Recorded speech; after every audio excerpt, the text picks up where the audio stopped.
Welcome to the Weekly Transit, a podcast exploring the intersection of Western astrology and Jungian psychology. Astrology is a language that communicates how the planets and stars influence life on Earth, while psychology helps us navigate both conscious and unconscious experiences. Together, these tools offer the potential for self-understanding, growth, and transformation. Join astrologer Scott Tajarian and me, psychotherapist Gabriella as we dive into the cosmic forecast each week. Hi, Gabriella. Welcome to the Weekly Transit. This week we are discussing the week of December 25th to the 31st. There are a lot of transits that we're highlighting this week, 12. It's a big week. 12 transits that we're covering, but the highlights are really the full moon in Cancer and Venus transiting into Sagittarius. So we'll go ahead and get right into it. These first four transits are really happening kind of concurrently. So it feels like an astrological soup where we've got a lot of different ingredients, but they're all together. And so what does it mean that they're all together as opposed to individually? So these transits, just to cover real quickly, are the Sun in Capricorn forming a sextile to Saturn in Pisces. The Sun in Capricorn will also be forming a trine with Jupiter. The alignment with Saturn is happening from Saturday to Monday, so December 23rd to the 25th.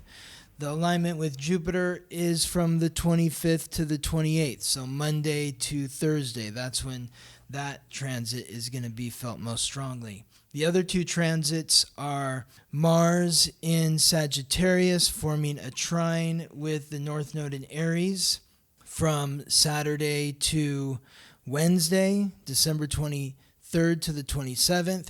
And then Venus in Scorpio forming a trine with Neptune in Pisces, those same dates, December 23rd to the 27th, Saturday to Wednesday. All of these are positive, supportive aspects that are hopefully going to help ease our way through the holidays. If you've been feeling like the energy has been intense with Mercury Retrograde, hopefully this will sort of smooth things over. It'll be a delicious astrological soup Yum. to enjoy.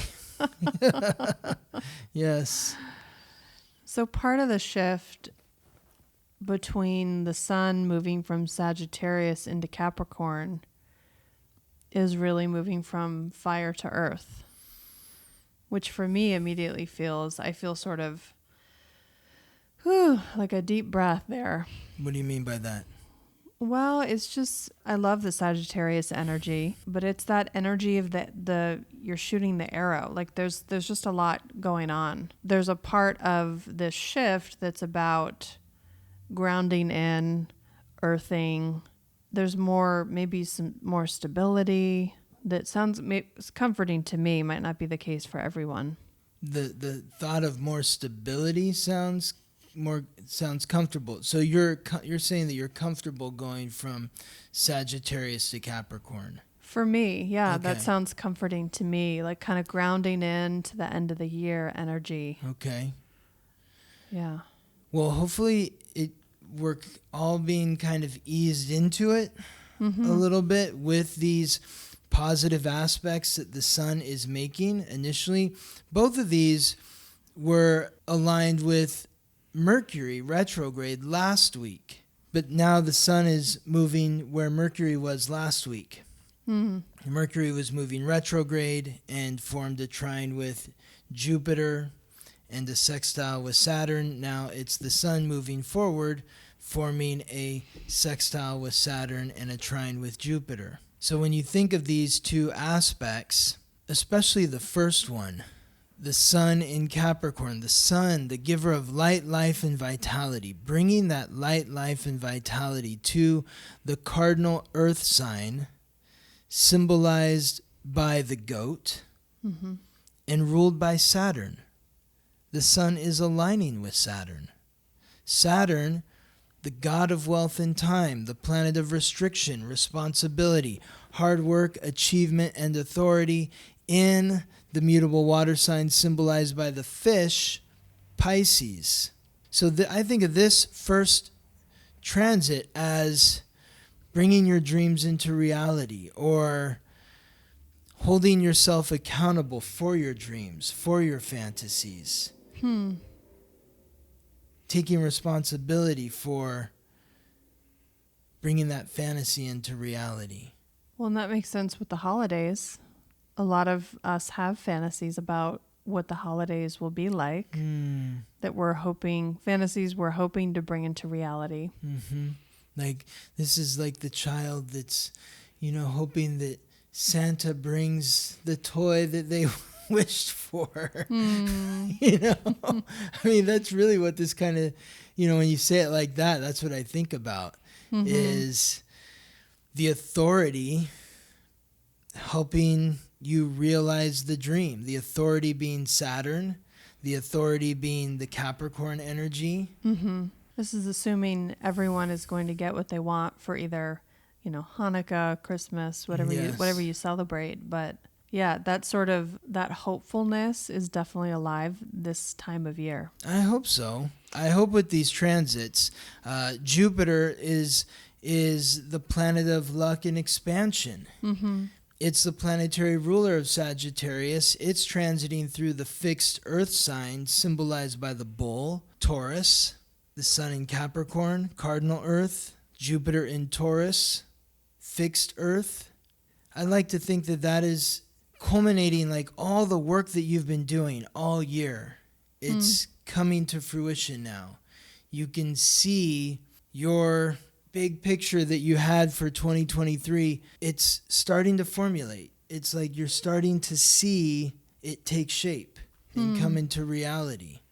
Well, you mentioned last week that Sagittarius energy kind of burns everything down, and then Capricorn is about rebuilding. Yes. So whatever your vision has been, you're now getting to build in practical terms that I imagine feels pretty satisfying. Yes, and hopefully it's in alignment with your values. That it feels good, that this is why I started climbing up this mountain, and I'm very grateful for having done so, because I'm seeing that it is in alignment with what matters to me. Like, I've worked so hard, but it's been worth the work. It's kind of a balance though, right? I've worked so hard and now there's still more to do. Always. This Capricorn season is about it's about work. It's about climbing the mountain, like we talked about last week. So the two other aspects here are Mars in Sagittarius. Mars is the god of war, the planet of action, aggression, and conflict. Sagittarius is the mutable fire sign, symbolized by the archer, and it's aligning with the North Node in Aries, which the North Node is the soul's purpose, karmic pathway of the soul. Aries is the cardinal fire sign, symbolized by the ram and ruled by Mars. So really interesting that we have these synchronicities where the sun is in Capricorn aligning with Saturn in Pisces. Saturn is the planetary ruler of Capricorn. And then the North Node in Aries is aligning with Mars in Sagittarius. Mars is the planetary ruler of Aries. So this is a gift. It's a gift for you to open yourself up, to be honest through your actions, not just your words, your actions. Honest through your actions, being authentic in who you are. Are you being authentic in your self-expression? Are you putting the work in to expressing who you really are? Whatever it is you're building, are you building something that's authentic? And this North Node in Aries is also aligning with the new year, bringing us into the new year in an interesting way, because Aries is about new beginnings, about authenticity, but also about cultivating a new identity, like starting a new cycle in some way. Yes. So really challenging ourselves to think in innovative terms in regard to who we are and what it is we want to bring into reality. It's about who are you? Who am I? That's the question with the North Node in Aries is who am I? Who am I? What is my identity? What is my identity? Mm-hmm. Yes. So I think that... How do I want to be perceived by others? Mm-hmm. And that sounds like a beautiful invitation. And I think there's a bit of a shadow side in that too, that there can be a void before you've necessarily identified who you are or what new version of yourself you're ready to be. You know, maybe the person that you were in 2023, those same traits that you've cultivated are not necessarily the ones that will bring you through 2024 successfully. So there's almost like you're bringing in some new part of your identity and at the same time having to shed maybe an old layer to make room for that new part. So there's a little bit of a, with this invitation of what are you birthing, there's a death process as well. That's also kind of symbolically represented in the ending of the year itself. But there's a part of you that's also being invited to end. Yes. I think the part that's you're wanting it to end is your fears and insecurities. That's when I think of the North Node in Aries, it's about facing your fears and insecurities. And Mars is transiting through Sagittarius, which is encouraging you to connect to a higher power, to give you the strength to face your fears so that you can be more like yourself. Mm-hmm. Now, when you talk about transformation, I think of Scorpio, the fixed water sign symbolized by the scorpion and also ruled by Mars. But Venus, Lady Luck, the goddess of love and beauty, is transiting through Scorpio. And as it is, it's forming a trine with Neptune, the mutable water sign symbolized by the fish and ruled by Neptune. Last week we got a question from Cassidy about Venus in Scorpio and what that would mean for somebody who was born with Venus in Scorpio. And optimistically, I'm saying, it means that you're going to experience, something positive, because Venus is Lady Luck, the goddess of love and beauty. So when it returns to where it was when you were born, that's positive.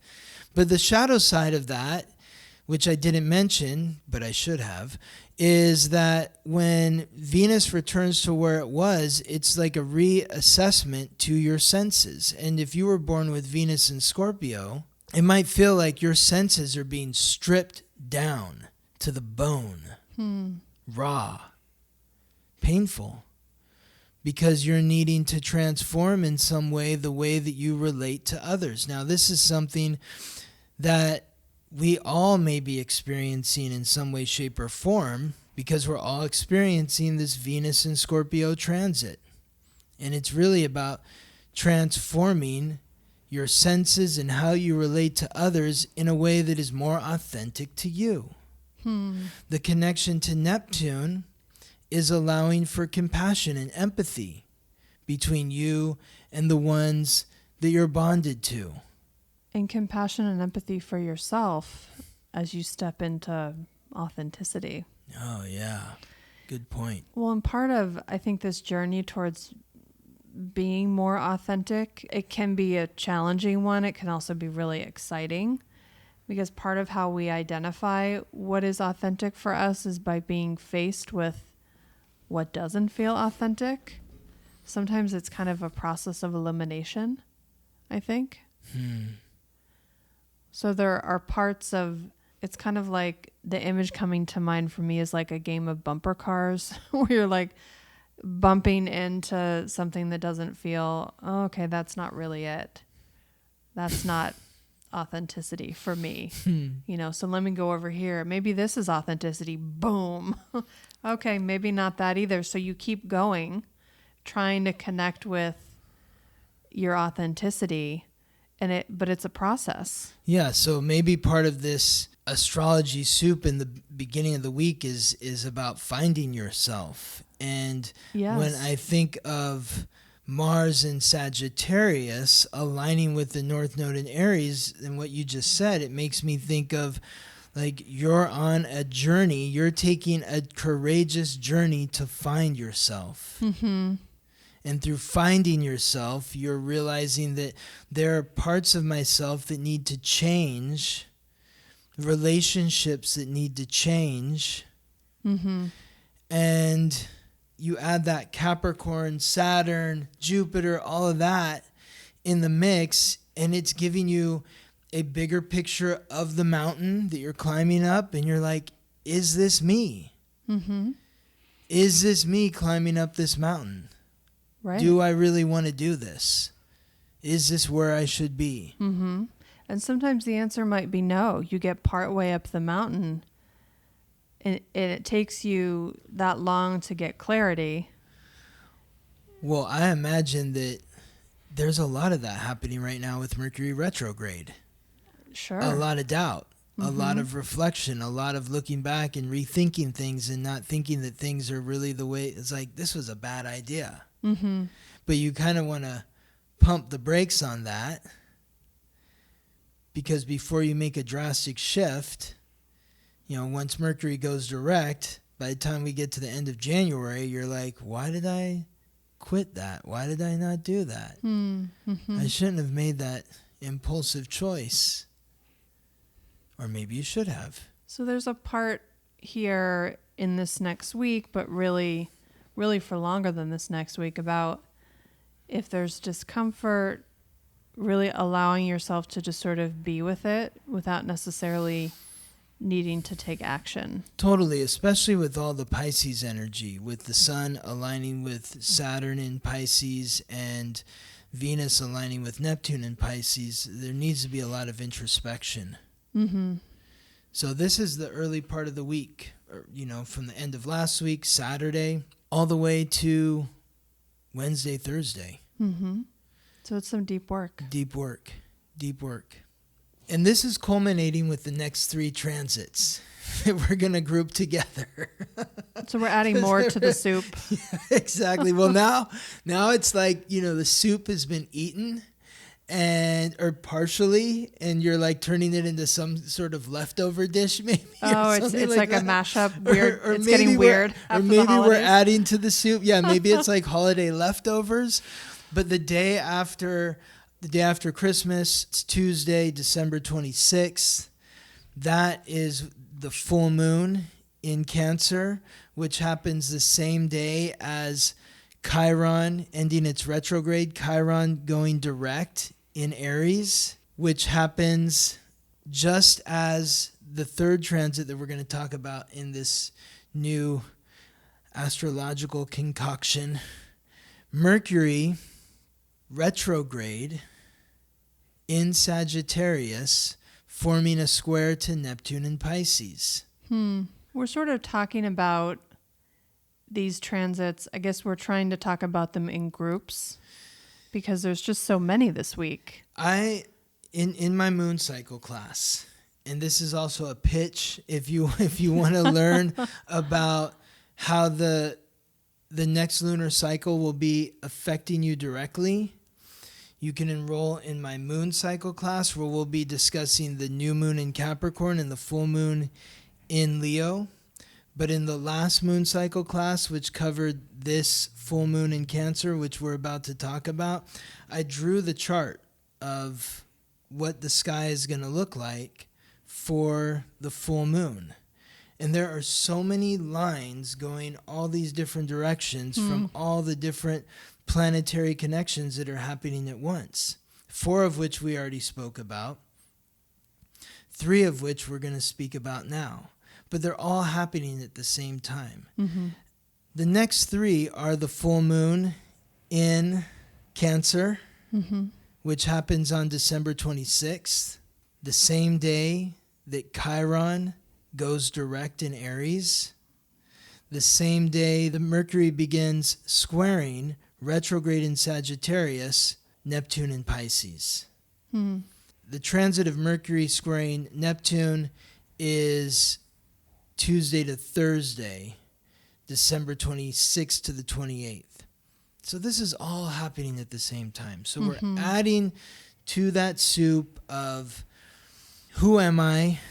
What is the mountain that I'm climbing to the top of? Can I be compassionate and empathetic to myself? What do I want to transform about my relationships, my intimate bonds?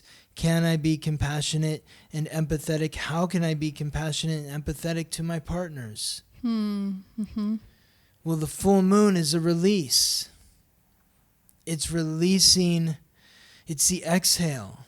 The inhale was the new moon back on December 12th, the new moon in Sagittarius, which was all about setting your intentions to remove the filter, connect to a higher power, speak your truth, live a life of adventure, exploration, freely, openly.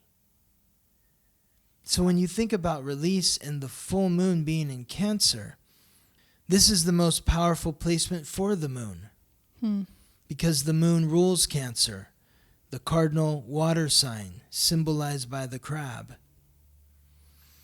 The moon is opposing the sun in Capricorn. So think about the steps that we're taking here. We go from Sagittarius to Capricorn.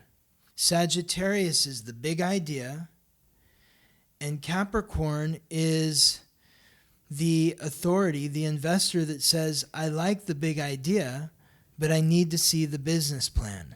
I need to see the steps that you're going to take to bring the big idea into reality.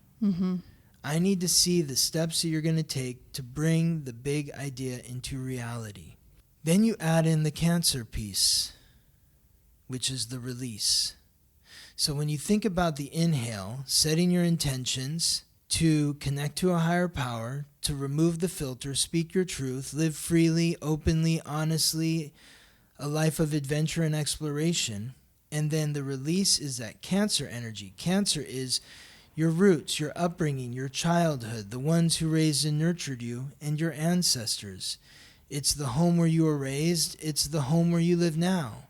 So what is involved in your past, your roots, your upbringing, your childhood, the ones who raised and nurtured you, your ancestors, your home life? What is it in those dynamics that is holding you back from speaking your truth, from being open and honest and living a life free, a life of adventure and exploration? That's the release. We want to release that.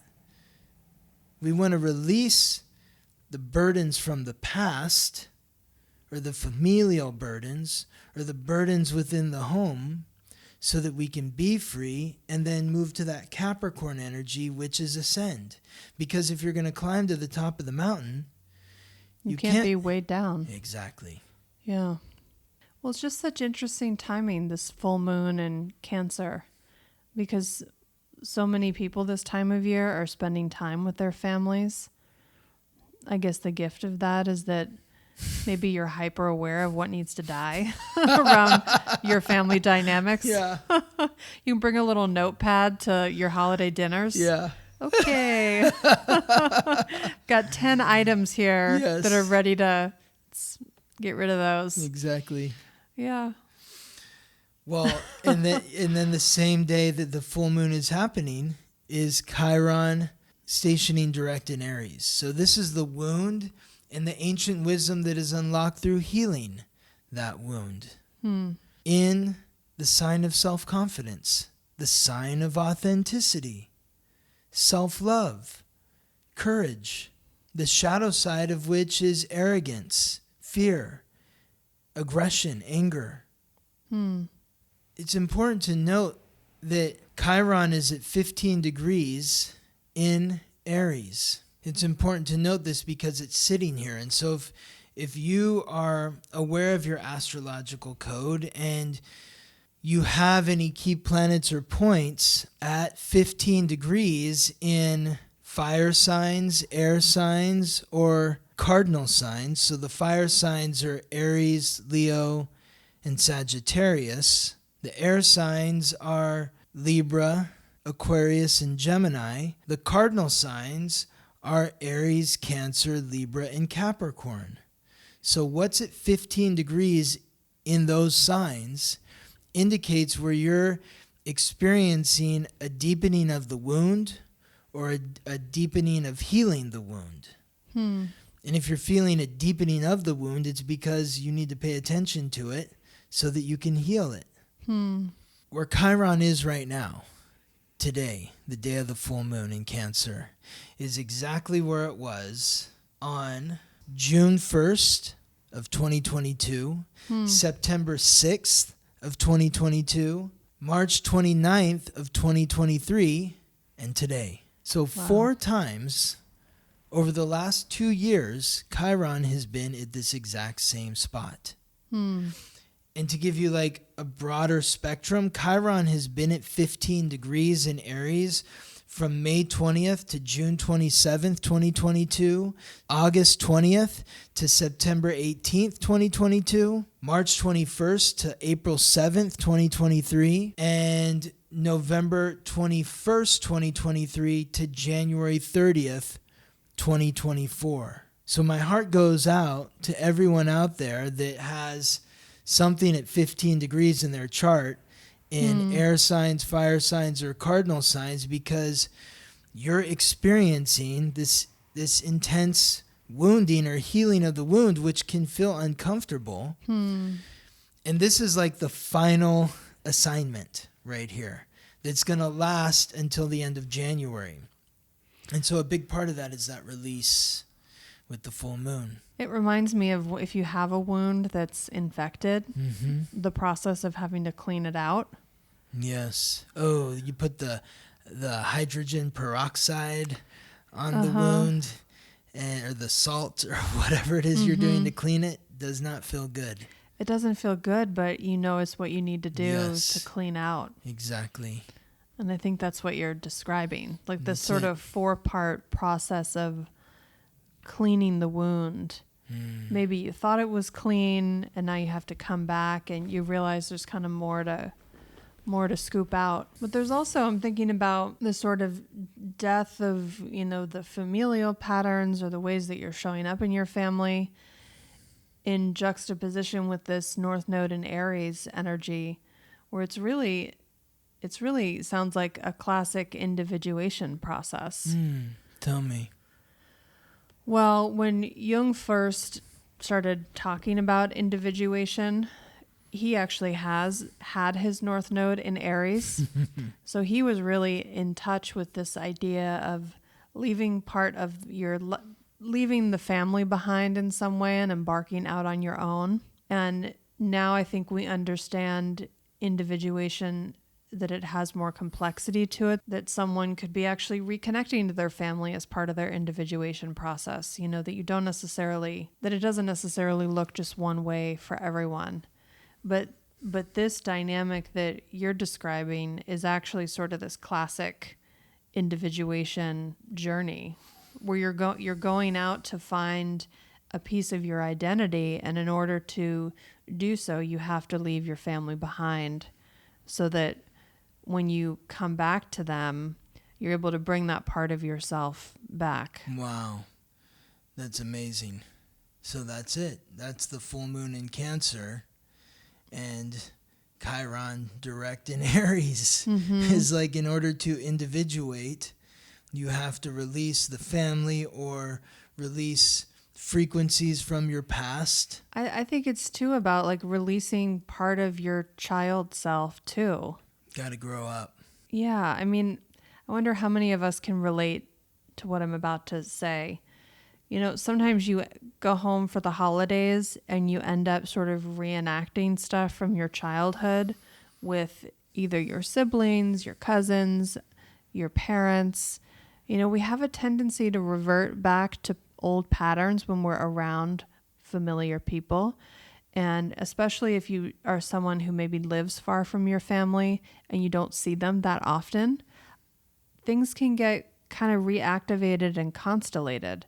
So part of this release too is like, which patterns and behaviors of yourself are you releasing that are connected to your child self, your younger version of yourself? Because once you do that, that other person can't really kind of engage with you on that level because you're not there anymore, because you've let it go. Yes. You're on this journey to go connect with your individuality, who you want to be, who you want to become, this sort of new beginning that you're cultivating. And then you can actually bring that back into your family system and shake things up. It's sort of, up-leveling the group as a whole. It's like our souls are malleable. And when your relationship with your family, your soul is enmeshed in those dynamics where everybody is kind of contorted. Their shapes have contorted into their souls have contorted into a certain shape that fits them all together. And when you leave, your soul is stretching out, it's being reshaped in some way. Then you come back to the family and you don't fit. And so you either have to squeeze back into that spot, that role that you were accustomed to being in your family, or the family has to make more room for you and change as well. And that's when there is this friction, because people in your family are looking at you and they're upset that you're not who you were, or that you're not playing the role that they're accustomed to you playing. Right. And what they're really upset about, I think, is that they then have to be different. Exactly. Right? Totally. Yes. They're being confronted maybe with the ways that they're not different. And that can be frustrating. So that leads us to this next transit, which is Mercury retrograde in Sagittarius, squaring Neptune in Pisces. There's some hard truths that are coming out here. With Mercury in Sagittarius, it's like the mind, the words are spitting fire. And as this happens, Mercury is forming a conjunction with Mars. So that's generating even more heat. From December 26th to the 28th, Tuesday to Thursday, Mercury is squaring Neptune. From December 27th to the 28th, Wednesday and Thursday, Mercury is conjunct Mars. And from December 27th to the 30th, Wednesday to Saturday, Mars is squaring Neptune. So basically from Tuesday to Saturday, we've got a variation of a conjunction with Mercury, the messenger, the mind, the communicator, with Mars, action, the god of war, squaring Neptune, the dreams, the unconscious. In Pisces, Mars and Mercury are in Sagittarius. How can you be honest with yourself and also compassionate? How can you be honest with others and also compassionate? Honest in the way that you're communicating, honest in the way that you're acting. It's not going to be easy. There's a lot of tension here. After the full moon, which is kind of odd, because like I always think of the full moon as like this release. It's like, okay, we got through that. But it feels like things might actually be ramping up later in the week after the full moon release, because of this conjunction of Mars and Mercury in Sagittarius squaring Neptune in Pisces. Yeah, it definitely sounds like a ramping up process, and it also sounds like maybe holding the tension of the opposites between conflict that might be present and sort of the dream of what it would take to clear the conflict.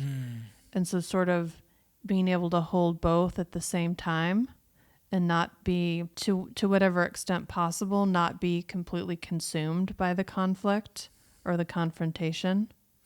And how do you not become consumed by it when these planets, Mercury retrograde and Mars, are squaring the unconscious mind? It's like, it feels like it's boiling your unconscious, where we might be kind of swimming in this whirlpool. Like maybe something happened over the holidays that is now got you back at home, and you're wondering, is my family my family? Or do I need to find a new family? Which, how do you do that? So there's some disillusionment. Yes. A lot of questions. Yes. And some confusion about the future. Part of what I think is really powerful about the invitation for this time is to maybe practice learning how to be a witness to yourself, like to your own experience. And that's part of what can kind of ground you a little bit. So there might be a part of you that's in the whirlpool getting sort of spun around. There can be a part of you that's witnessing you, that's grounded, that's sort of holding down the fort. I love the witness part. This is something, yeah, for those of us who've had psychedelic experiences, one of the values of doing that work, if you feel connected to it, is that it can help you practice that ability to be a witness to yourself. It's almost like, my life is the movie. Yes. There's a part of me having the experience, and then there's a part of me that's witnessing. Yes. And that's one way. You're talking about self-compassion. Wow. Is that one way to really have compassion for yourself, is when you can witness yourself in some sort of a struggle, and then you can witness all of, you start to see like your family system is like, a game of chess, and everyone is just playing the part that they've been programmed to play through their astrological code, or through their belief system, or through their cultural ideology of what it means to be each member of the family. And you sort of zoom out, and you immediately, there's a different level of understanding. And with that is compassion. And you see how you're part of that puzzle too. And you just have so much power, and you have so much more power when you can see things from that perspective. And I think there are other ways to do it besides psychedelics, but that's one way for me that I've been able to find that. I think, mindfulness, meditation, there are other spiritual practices that can give you that sort of level of kind of differentiation within the parts of yourself. Love all that. What's helped me the most is knowing the astrology of all of my family. Because in knowing the astrological codes of everyone who's going to be at the holiday gathering helps me take that observant view of not only myself, but observing them in a way that is somewhat detached for me from the experience, where I'm noticing voice inflection or conversation direction, or how people are expressing themselves in whatever way that is in accordance with their astrological code. So it literally feels like I'm just in this video game, in a sense, where everyone is playing their role. Yeah. We all have our scripts. Exactly. And when everyone's just playing their role, there's a little less frustration. I mean, of course, there's still moments where I lose my mind. Sure, we're all human. Exactly. Yeah.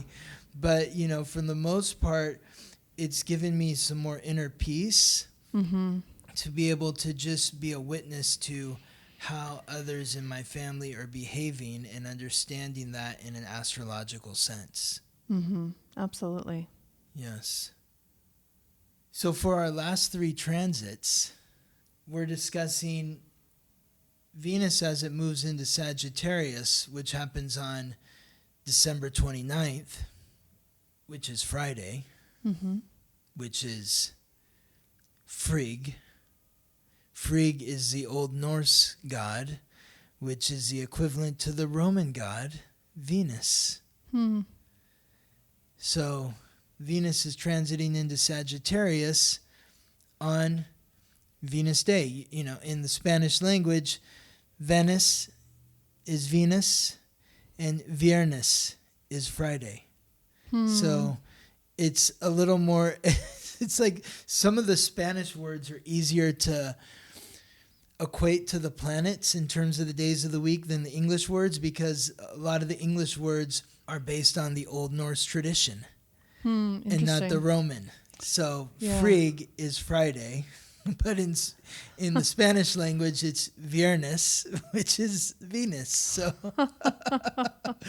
So but before Venus transits into Sagittarius, at the 29th degree, the final degree of Scorpio, it forms a sextile to Pluto. This is happening on Thursday and Friday, the 28th and 29th. That's when we're going to feel this most strongly. Maybe you're feeling it on Wednesday too, but most strongly on Thursday, Friday. This is sort of the culmination. We've been talking about Venus in Scorpio and what that means in terms of transformation of the senses and how you relate to others, especially those that you're most intimate with. But just like we were talking earlier in the week, how there's this magic with the sun in Capricorn aligning with Saturn in Pisces, Saturn the planetary ruler of Capricorn, and the North Node in Aries aligning with Mars in Sagittarius, Mars being the planetary ruler of Aries. We have that again here with Venus in Scorpio aligning with Pluto, the god of death, lord of the underworld, the planet of transformation, the planetary ruler of Scorpio, transiting through Capricorn. So Venus is in Scorpio aligning with Pluto, the planet that rules Scorpio. So it feels like everything is culminating to this moment where this is where the change occurs, because the change needs to occur now. The transformation needs to be facilitated now, because on Friday, Venus moves into Sagittarius. And that's when we talk about that Sagittarius burning everything down. That's when all the relationship stuff gets burned to the ground. It's like, I can't take it anymore. I'm done. I'm free. That's, shadow side maybe. But the lighter side is, I see you now. I see you differently than I saw you before. And I understand why you need and desire the freedom that you seek. And I, as your partner, would like to give that to you. And I would hope that you would give me the same, that freedom. So Venus is transiting through Sagittarius December 29th to January 23rd. So there's a real potential for a breakthrough. A breakthrough. Like there's definitely some conflict and some sort of intensity this week, but then there's really, like if you put in the work required, there's the potential to be rewarded. Yes. Yes, exactly. And the reward is freedom. Doesn't get better than that. Yes. Freedom. To be in, there's a reason why Scorpio precedes Sagittarius.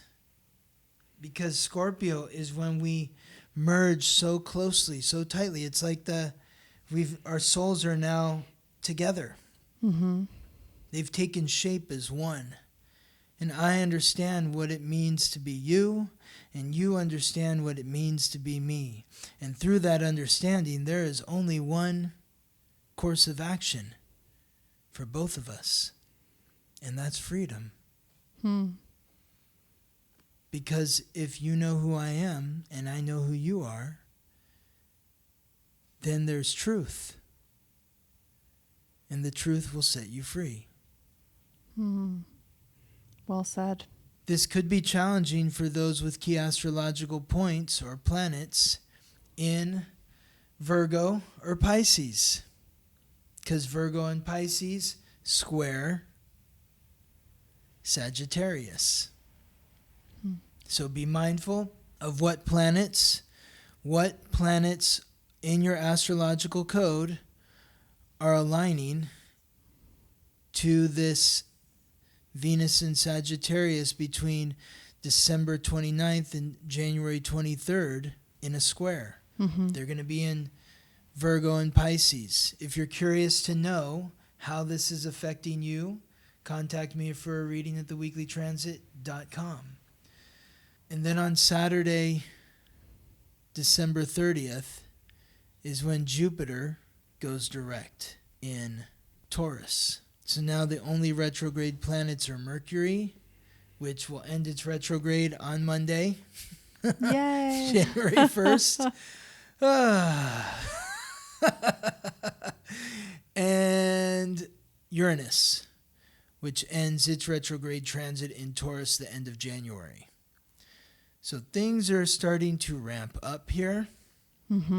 There's been a retraction and then there's an expansion. Yes. Coming. Yes. And now is the expansion. The opening is happening now.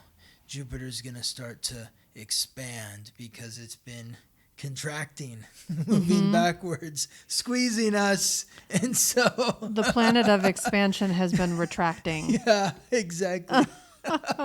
There's a paradox for you. Yes, it's the planet of contraction. It's been the planet of contraction, right?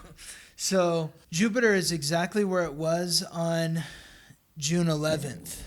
So think back to June 11th. What was going on in your life? That's where Jupiter is right now.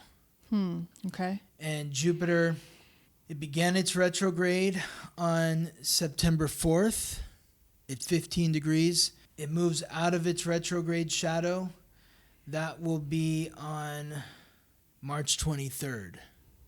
So by March 23rd, hopefully we're really starting to move with this energy because Jupiter is going to be moving out of its shadow at that point. So Jupiter's been in its retrograde shadow from June 11th all the way until March 23rd of next year. Wow. Just think of what has been going on in your life in terms of your self-worth, your values, your material well-being since June 11th. We're revisiting that area again for the third time. We felt it once from June 11th to September 4th. That's when it first covered this section of the sky from 5 to 15 degrees in Taurus. Then it moved back from 15 to 5 from September 4th to December 30th.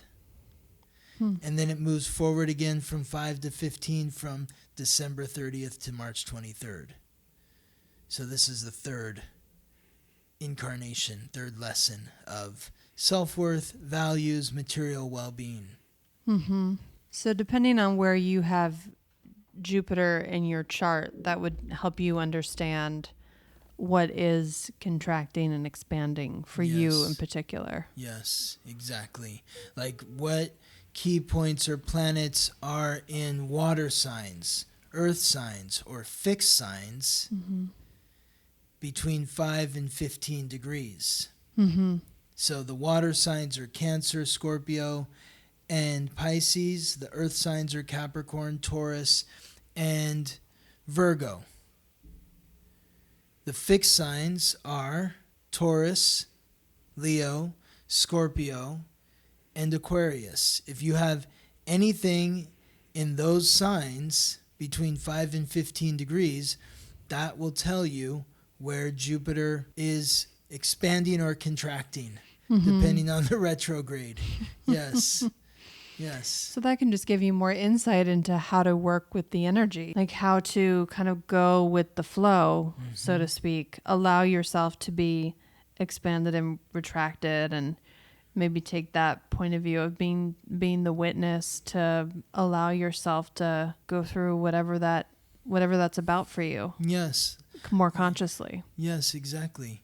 Like if your Chiron is at one of those points, one of those signs, like if you were born with Chiron at 5 degrees in Scorpio, then this is an opposition, and it's expanding the wound. And how you bond with other people, how you merge power with other people, and are you merging with people in a way that's in accordance with your self-worth and values?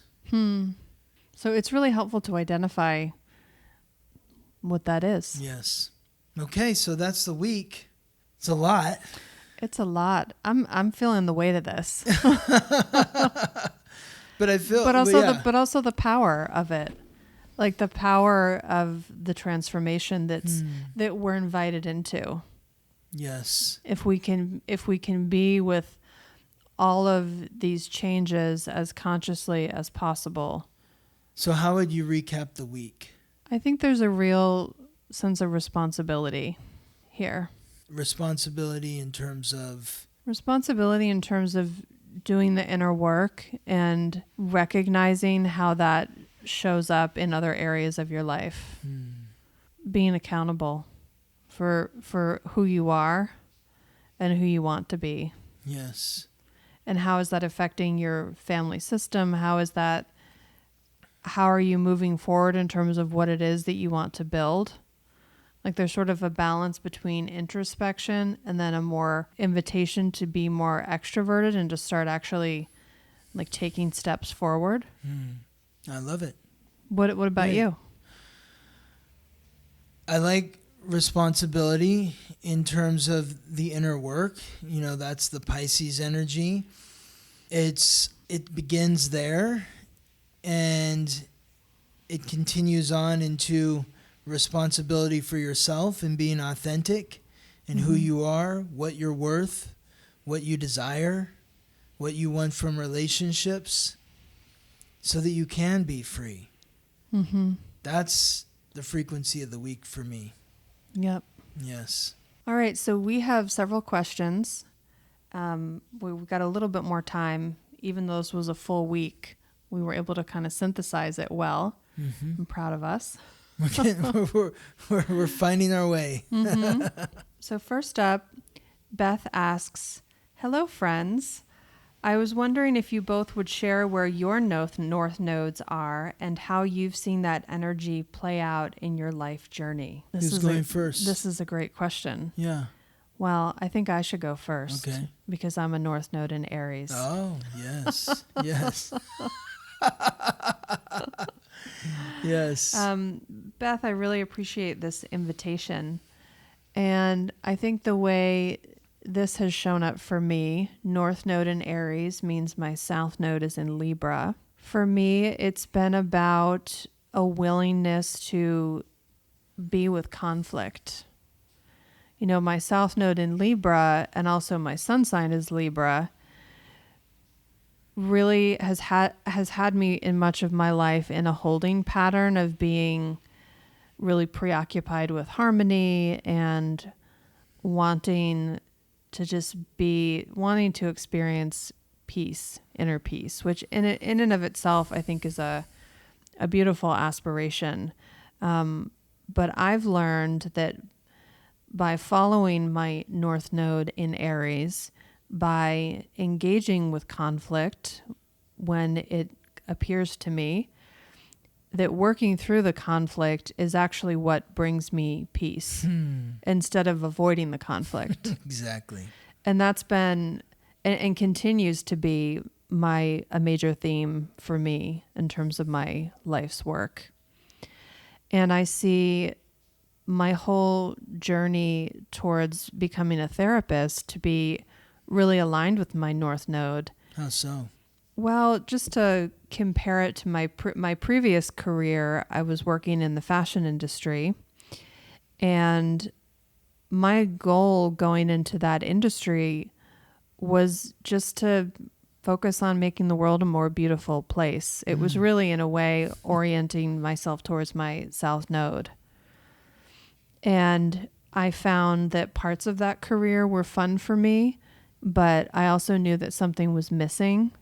And not to say there wasn't conflict at work, because there's always conflict, especially if you're a North Node in Aries. The conflict will find you, and you'll be forced to reckon with it. But I think being a therapist is about supporting other people in supporting my clients in being willing to face their own conflicts.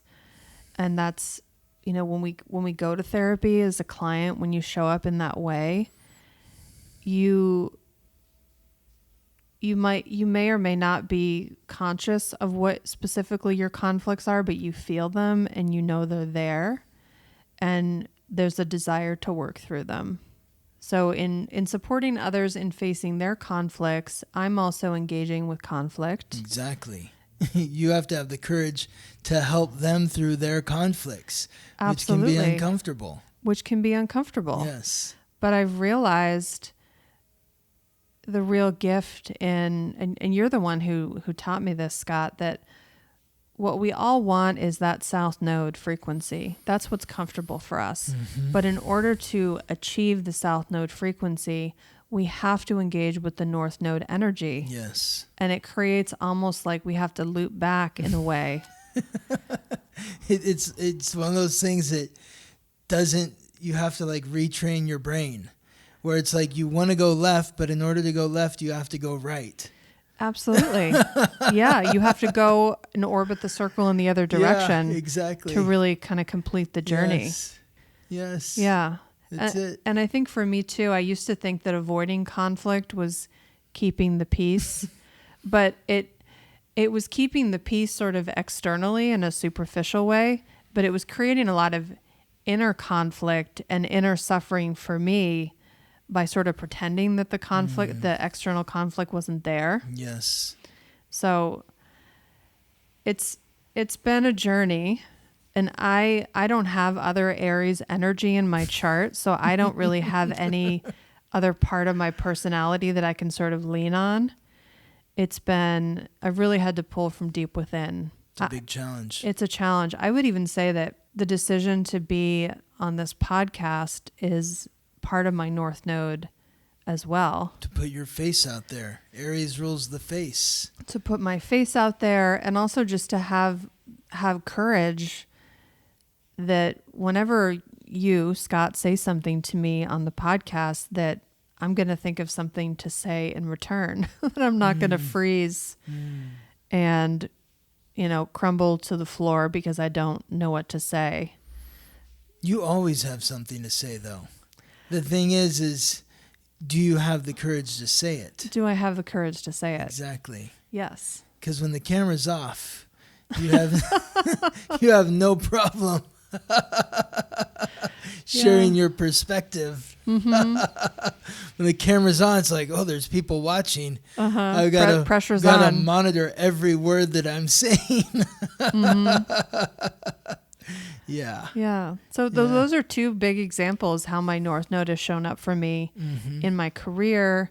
And even I would consider this podcast as an extension of my career because I'm talking about psychology. Yes. Yeah. Amazing. So it's a work in progress. Yes. Awesome.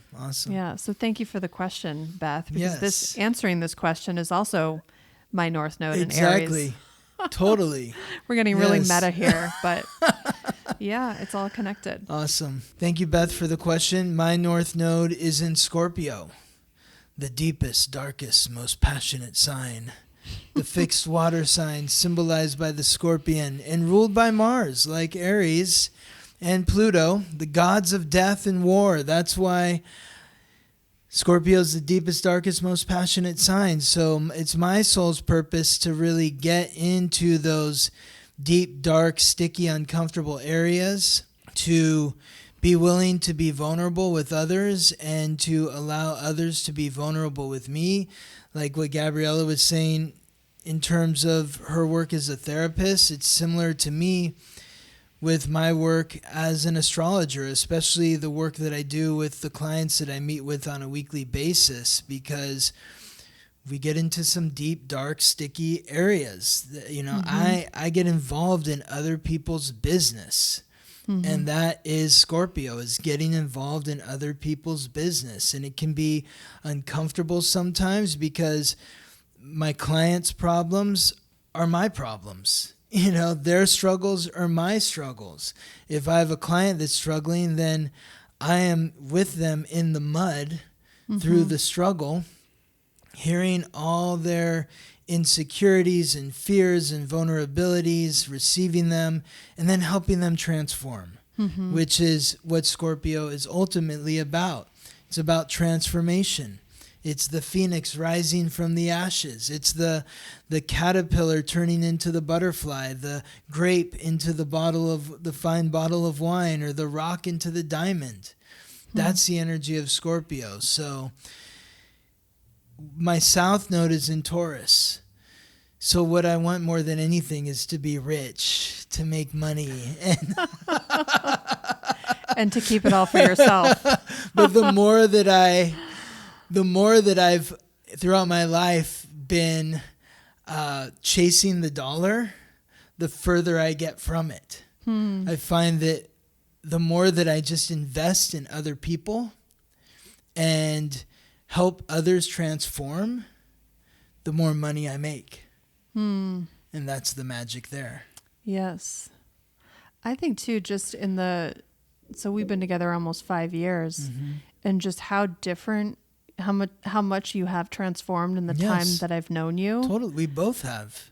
We both have, but I would say especially me. Especially How you. so?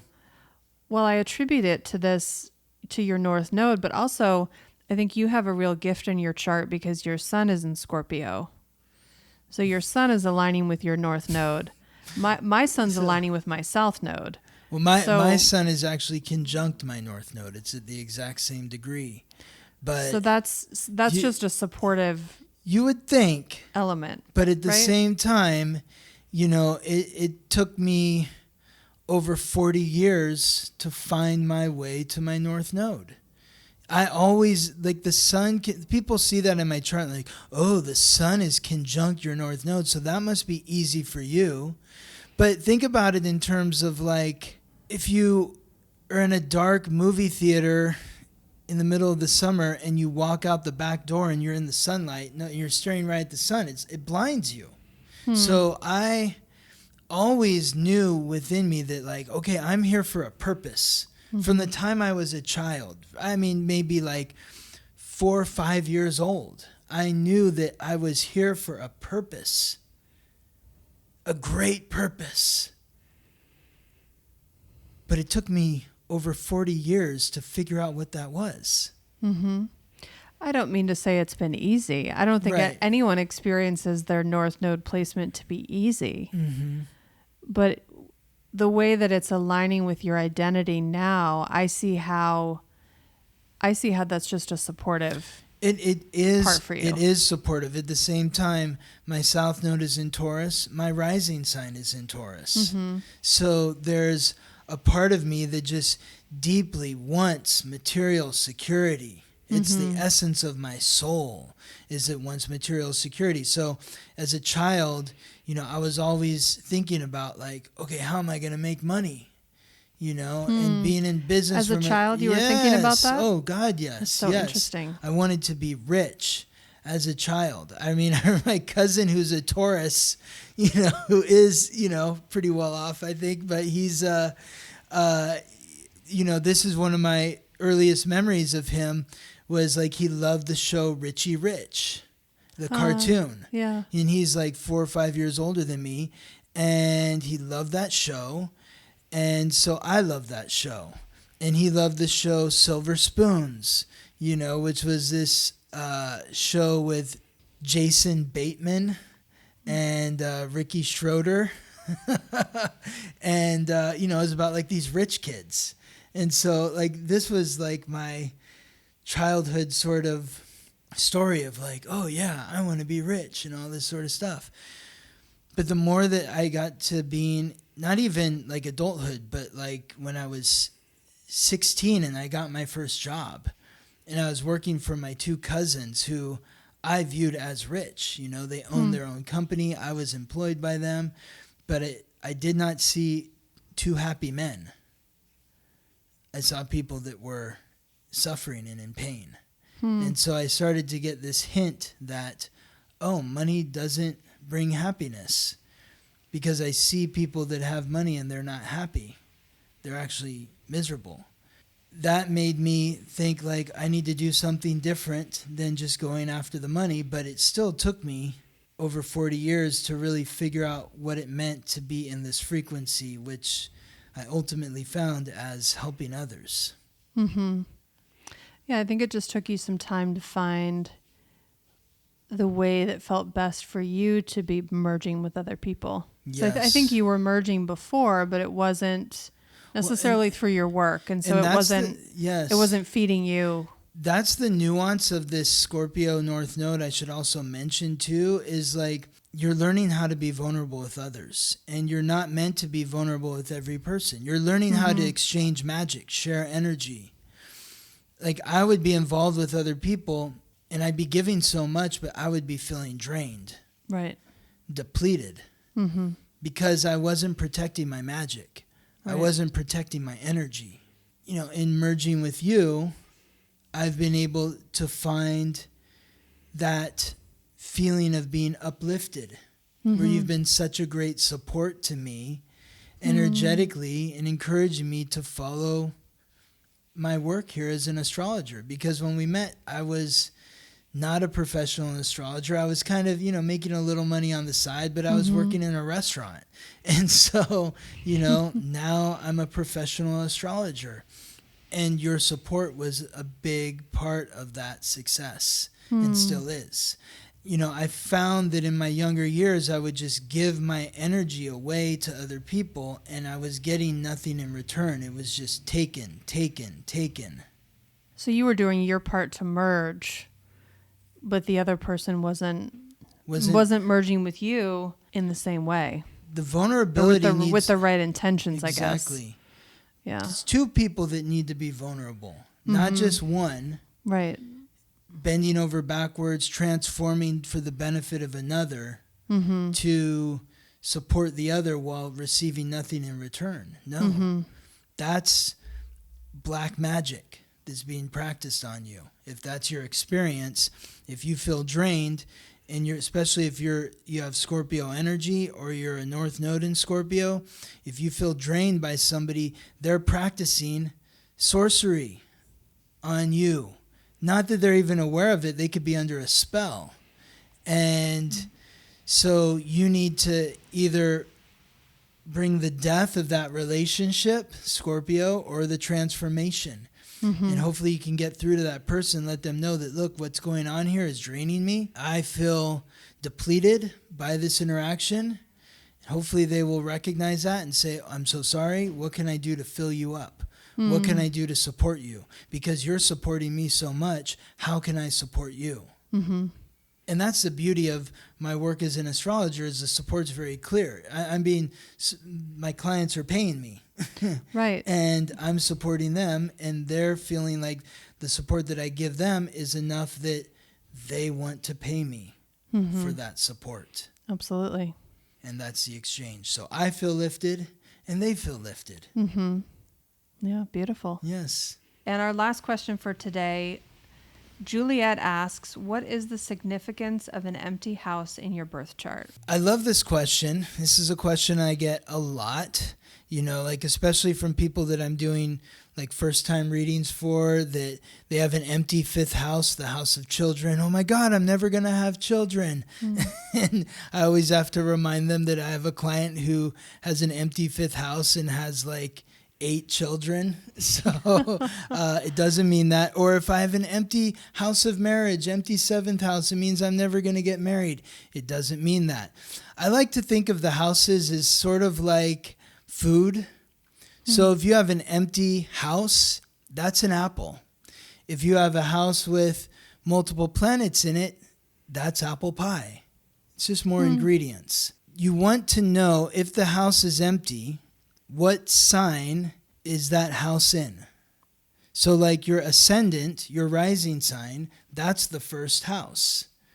If you're a Capricorn rising, your personality is the expression of Capricorn. If there is, say, Pluto in the first house, then you will go through many transformations of your personality. If Mercury's in your first house, then you're going to be somebody who is very authentic in your communication. So we're adding those ingredients to the dish. Mm-hmm. It's the same as if your fifth house is empty, let's say, but it's in Libra. The fifth house is the house of children, which represents not only actual children, but the energetic expression of children.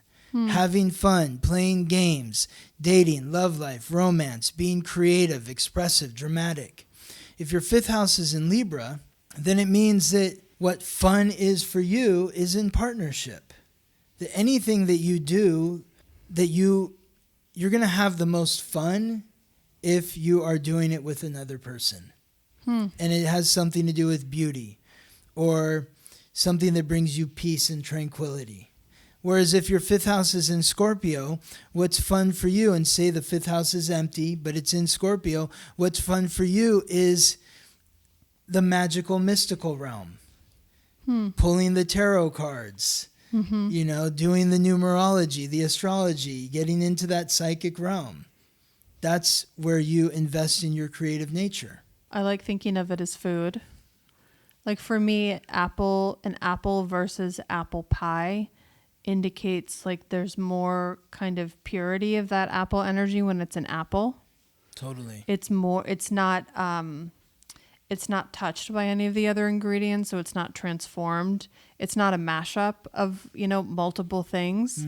It's pure. It's more like the frequency of it is simplified. Yes, exactly. More direct. Exactly. Yeah. Exactly. Because like if you're born with the fifth house in Scorpio and you love to do all of the mystical, magical activities for fun, but Saturn's there in the fifth house in Scorpio, that means that you may struggle with that as well. You may struggle with believing that there is magic, that the tarot cards do work, that the psychic is really telling you something that you need to hear that's true to yourself. You may struggle with that, and you may have to work at finding a way to bring that into your reality that feels more tangible for yourself so that you can enjoy what that means. Absolutely. And to use a metaphor that you like to use a lot of astrology is music. You could say an empty house is a particular note that's being played versus when you add planets into that house, it's adding either complementary or discordant notes. Yes, exactly. And you're hearing you're trying to hear different notes at the same time, and they start to kind of color one another. Yes. Yeah. Yes. Totally. It's like if you think of music, it's like there's nothing in the house. It's just a single guitar playing or somebody singing a cappella. But then a planet in there, you bring in another instrument. Maybe the instrument is not really meant for the song, and it doesn't. Yeah. So there's going to be some challenges. Maybe it's a drum beat that doesn't really work. Exactly. Yeah. Exactly. It's like there's the Spanish classical guitar playing, and all of a sudden there's like a rap beat in the background to it. And maybe that sounds cool. Like, who knows? Maybe it does. But yeah, it's all mixed in. But every house means something, whether there's a planet there or not. Yes. It does. And so, if there's no planets there, then it's understanding the energy of the sign that the house is in. Yes. And that tells you what that house is about for you. Wonderful. Awesome. Thank you, Scott. You're welcome. Thank you, Gabriella. And thank you to our audience. And we will see you next week. See you next week. Thank you for listening to the Weekly Transit. If you're curious to learn how these transits or any others may be affecting you, or if you're interested in learning more about your astrological code, contact me for a reading at theweeklytransit.com. If you're interested in delving into the world of psychotherapy with Gabriella, you can connect with her at innervisionpsychotherapy.com. Wishing you all the best as you ride the planetary waves.